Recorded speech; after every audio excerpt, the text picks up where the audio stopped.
ሰላም ጤና ይስጥልኝ የወኪል ሚዲያ ተከታታዮቻችን በትራንስፖርትና ሎጂስቲክስ ሚኒስቴር በኩል ይፋ ተደርጎ የነበረውና ሁሉንም አሽከርካሪዎች እንደገና ተመዝናችሁ የብቃት ማረጋገጫ ካላገኛችሁ አትሰሩም የሚለው አዲስ መመሪያ በዘርፉ ባለሙያዎችና በአንጋፋ አሽከርካሪዎች ዘንድ ከፍተኛ ውዝግብና ቅሬታን አስነስቶ ሰንብቷል።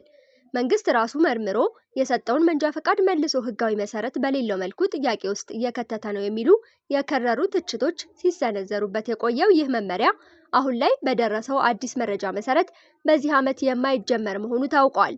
እቅዱም ለጊዜው እንዲቆም ተደርጓል። ሙሉ ዘገባውን እንደሚከተለው አቅርበነዋል። አብራችሁን ቆዩ።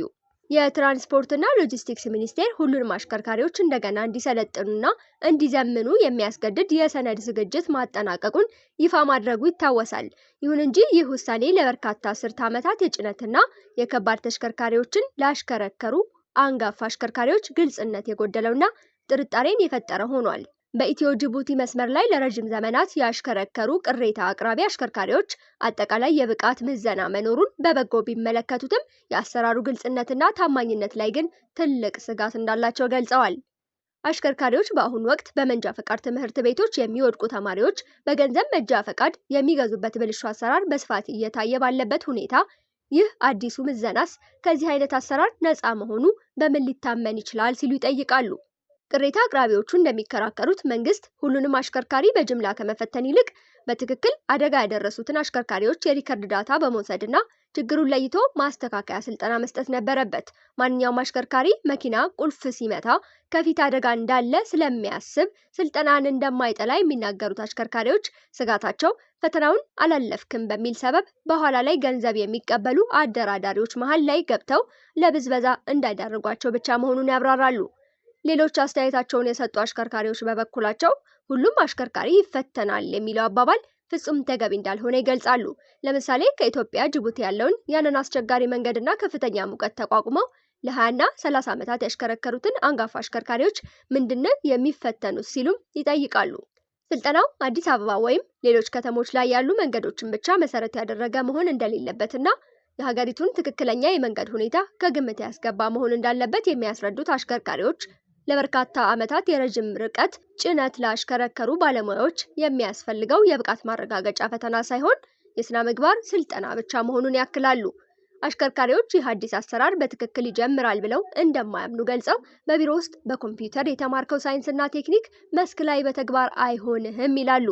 በሺዎች የሚቆጠር ኩንታል የጫነን ከባድ መኪና በኮምፒውተር የሰለጠነ አሰልጣኝ አምነው እንደማይሰጡትና ከእሱ ይልቅ በተግባር ልምድ ያገኘውን ረዳታቸውን እንደሚያምኑት በመጥቀስ ነባር አሽከርካሪዎች ተግባራዊ ልምዱን ያገኙት ከመንገድ ትራንስፖርት ሳይሆን በመስክ ላይ ካሳለፉት ረጅም ዘመን መሆኑን በቁጭት ያስረዳሉ።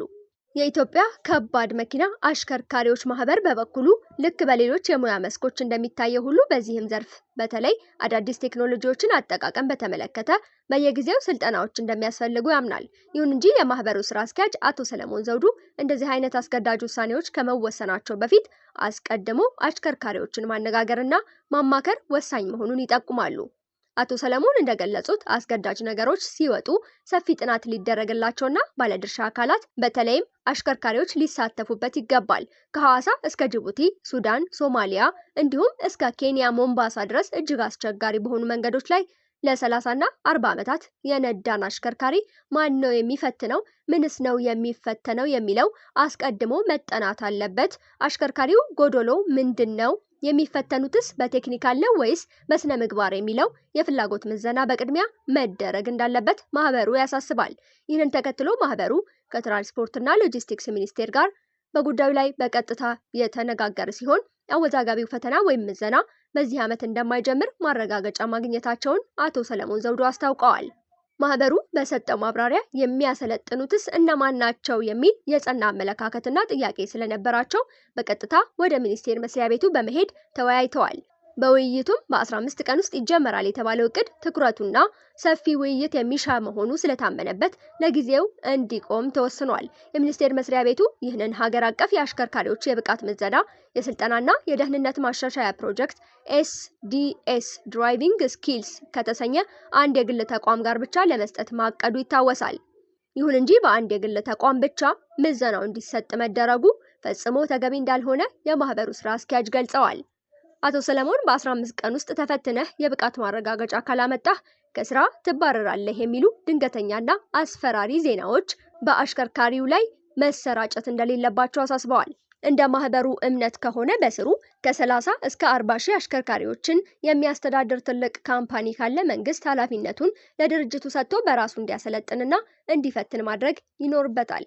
መንግስት ማድረግ ያለበት አጠቃላይ ቁጥጥር የሚደረግበትን ወጥ ስርዓት መዘርጋት እንጂ እንደዚህ አይነት ድንገተኛ አስገዳጅ ሁኔታዎችን መጫን የለበትም ብለዋል።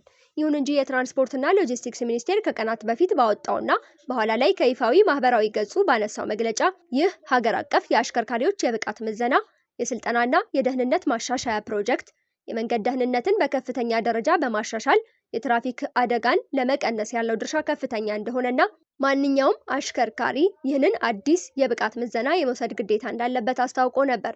ሚኒስቴሩ በሰጠው ተጨማሪ ማብራሪያ በአሁኑ ወቅት በስራ ላይ ያሉ አሽከርካሪዎች በብቃት ማነስ ምክንያት የሚያደርሱትን አደጋ ለመቀነስ የታለመው ይህ ፕሮጀክት ሙሉ በሙሉ በቴክኖሎጂ የተደገፈና ከሰው ንክኪ የጸዳ ሆኖ መዘጋጀቱን ገልጸዋል። ለዚህም ከኤስዲኤስ ሴፍቲ ኤንድ ድራይቪንግ ስኪልስ ከተባለ ድርጅት ጋር የስራ ውል ስምምነት በሚኒስትር ዴኤታው አቶ በርኦ ሐሰን እና በድርጅቱ አመራሮች አማካኝነት መፈረሙን አስታውቆ ነበር። ይህ አተገባበሩ በምዕራፍ የተከፋፈለ ፕሮጀክት መጀመሪያ ማንኛውንም የንግድ ተሽከርካሪ በሚያሽከረክሩ አሽከርካሪዎች ላይ የሚጀመር ሲሆን የመጀመሪያው ምዕራፍ የተመዛኞች ምዝገባ እና ስልጠና በቀጣይ 15 ቀናት ውስጥ ለመጀመር እቅድ ተይዞ እንደነበር ሚኒስቴሩ ገልጾ ነበር። ከክፍያ ጋር ተያይዞ ለቀረበለት ጥያቄ ሚኒስቴሩ ሲመልስ ለምዝገባ፣ ለምዘናና ለሰርተፊኬት የሚከፈል ምንም አይነት ክፍያ እንደሌለ አስታውቋል። ነገር ግን አወዛጋቢ የሆነውና ትልቅ ቅሬታ ያስነሳው ሌላኛው ነጥብ ሚኒስቴሩ አሽከርካሪዎች ራሳቸው ለስልጠና በመረጡበት የአሽከርካሪ ተቋም ከፍለው ስልጠናውን የሚከታተሉ ይሆናል ማለቱ ነው። የስልጠና ጊዜ ቆይታውም ለ5 ቀናት እንደሚሆን ሚኒስቴሩ ማረጋገጡን አስታውቋል። በአሁኑ ወቅት ግን የአሽከርካሪዎች ማህበር ባደረገው ግፊት ይህ መመሪያ በዚህ ዓመት እንዳይተገበርና ለጊዜው እንዲቆም መደረጉ ታውቋል።